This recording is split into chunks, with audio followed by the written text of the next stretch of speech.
Muito bem, então vamos para a resolução da segunda questão da prova de isostática. Bom, a questão diz o seguinte: dada a viga abaixo, obtenha a equação do momento fletor no intervalo CB e informe o comportamento físico da solicitação no intervalo. Considere a origem em A. Bom, primeiro, o que podemos estabelecer? Simplificar estes carregamentos, certo? Então, para obter a equação do momento fletor no trecho CB, temos que obrigatoriamente determinar as reações de apoio.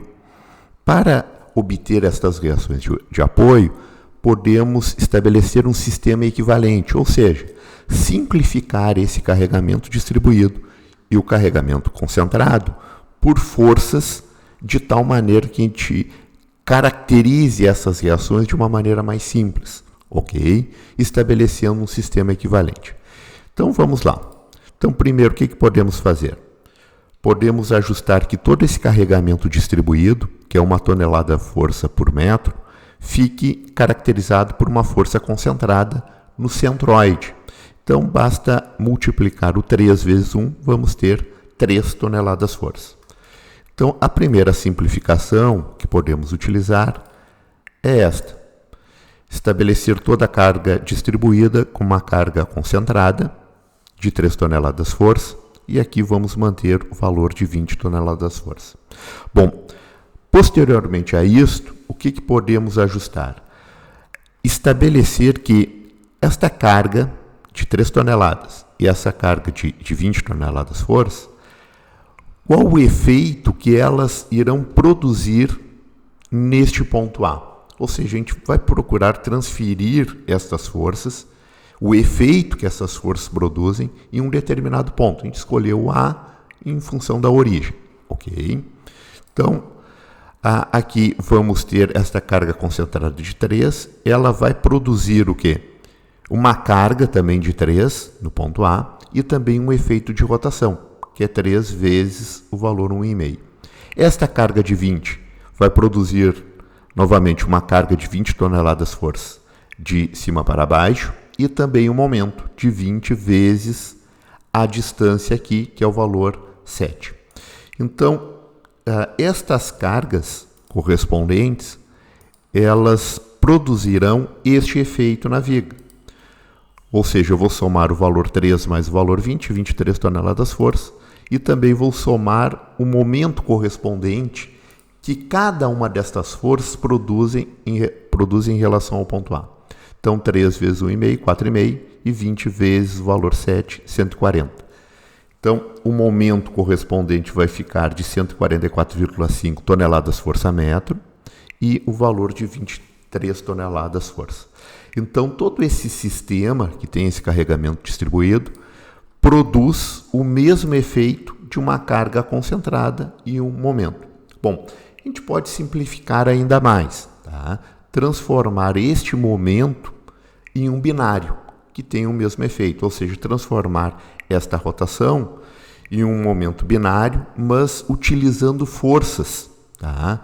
Ou seja, o efeito de um binário, o que é um binário? São duas forças que têm a mesma intensidade, que agem em uma mesma direção, são paralelas no caso, mas atuam em sentidos opostos. Então, a gente pode utilizar o seguinte, que o momento é força vezes distância. O valor correspondente do momento é 144,5. A força que queremos obter e a distância, ou seja, queremos colocar um par de forças exatamente nos apoios. Então, a distância entre os apoios corresponde ao valor 5. Então, 144,5 divididos por 5, vamos ter 28,9, certo? 28,9 toneladas força. Bom, então a simplificação deste sistema vai ficar desta maneira.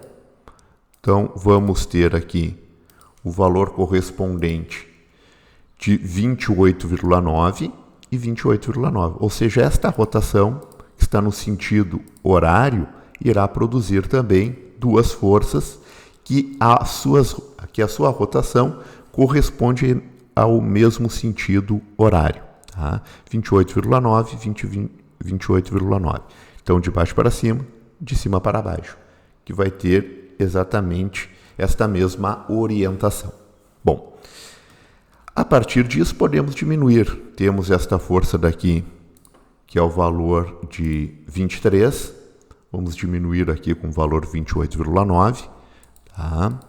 E ao realizar esta subtração, vamos ter que o valor correspondente aqui vai ficar 5,9, porque é 28,9 menos 23, 5,9, e aqui mantemos o 28,9.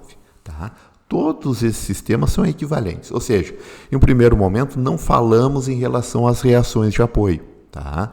Ou seja, procuramos fazer com que todo o carregamento ficasse alinhado com as reações de apoio, porque a partir do momento que elas estão alinhadas, a gente consegue obter as reações diretamente. Certo? Ou seja, uma força concentrada atuando aqui de 28,9, vamos ter uma reação de 28,9. Da mesma forma aqui, 5,9, vamos ter uma reação em A de 5,9. Então, as reações dos apoios obtidos são essas aqui. 5,9 atuando de cima para baixo e 28,9 de baixo para cima. Ok. Então, para obter as forças internas, o equacionamento, o que temos que fazer? Voltar ao sistema original. Tá? Então, nesse sistema original, o carregamento original. A gente fez tudo isso daqui para simplificar, tá? Promover o equilíbrio do corpo externo. Então, voltamos à situação original com as reações 5,9 e 28,9 e o carregamento original. Bom, a partir disso, o que vamos procurar fazer? Temos que obter a equação do momento fletor neste trecho CB. Tá? Então, para obter esta equação, precisamos o quê?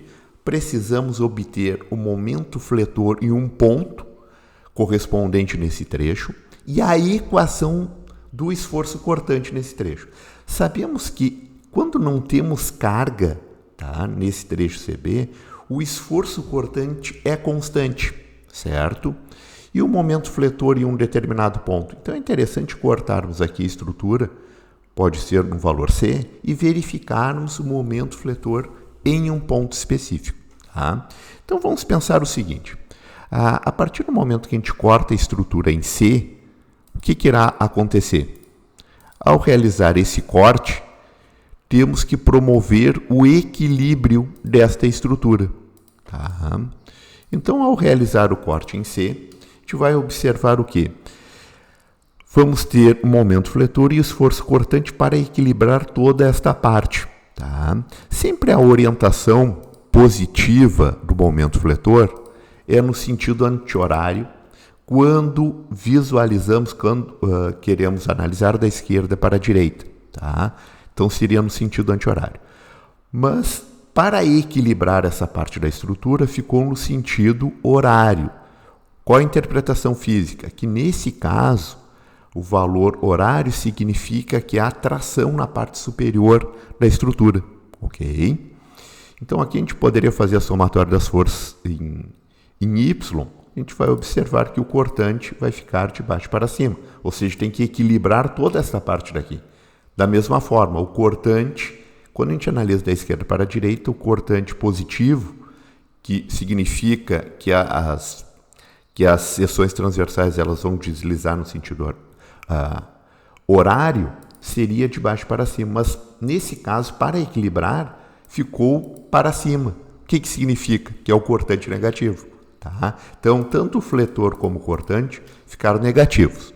Ok? E ficaram com esse sentido estabelecido. Se realizarmos um corte, tá, e analisarmos o outro lado, a gente vai observar o quê? Que o momento fletor e o cortante, eles têm que ficar nos sentidos opostos, ou seja, tanto faz eu analisar da esquerda para a direita, tá, ou da direita para a esquerda, os valores aqui no ponto C, tanto do cortante quanto do fletor, eles têm que se anularem, ok? E esta análise, tanto da direita para a esquerda, o momento fletor, nesse caso, também ele ficaria negativo, tá? Porque quando eu analiso da direita para a esquerda, Aí o sentido horário que é positivo, como ele ficou no oposto, ele vai ficar negativo. E o cortante também seria positivo de baixo para cima, como ele ficou o oposto, ele vai ficar negativo. Bom, então para analisar esses valores, podemos escolher o seguinte, escolher um ponto específico, tá? P igual a 3 metros, e realizar a obtenção da equação do momento fletor. Então sabemos que o momento fletor é igual ao momento fletor em um ponto, mais a integral do cortante dx, variando de P a x. Então, nesse caso daqui, sabemos que o momento fletor em um ponto específico, tá?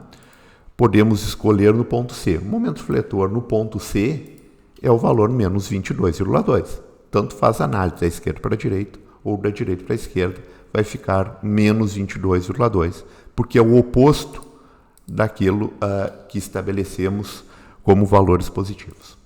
Tá? Então, aqui vamos ter menos 22,2 mais a integral de menos 8,9, que é o cortante. Tá? Então, dx, então realizamos a integral, vamos ter momento fletor menos 22,2 mais o valor de menos 8,9x. Então, temos limites de integração, que corresponde de 3 a x. A gente pode diminuir esses valores aqui, limite superior menos limite inferior, e temos que o momento fletor é menos 8,9x mais 4,5. Tá? O limite inferior é 3 e o limite superior é o valor x. Então, esse equacionamento ele é válido entre C e B, certo? Se substituirmos o valor aqui, no valor 3, vamos verificar que o valor vai ter de menos 22,2. Tá? Qual a interpretação física disso? Se substituirmos o valor 3 ou o valor 5, 3 para C ou valor 5 para B, os valores vão ficar negativos. Então, o que significa o valor negativo? Que a tração na parte superior da estrutura e compressão na parte inferior. Ok? Então, essa análise daqui, procurei já fazer simplificado, mas basta somar, né? As forças em Y, somatório em Y igual a zero, somatório dos momentos igual a zero. Tanto da esquerda quanto da direita, a gente vai ter os mesmos valores. Ok?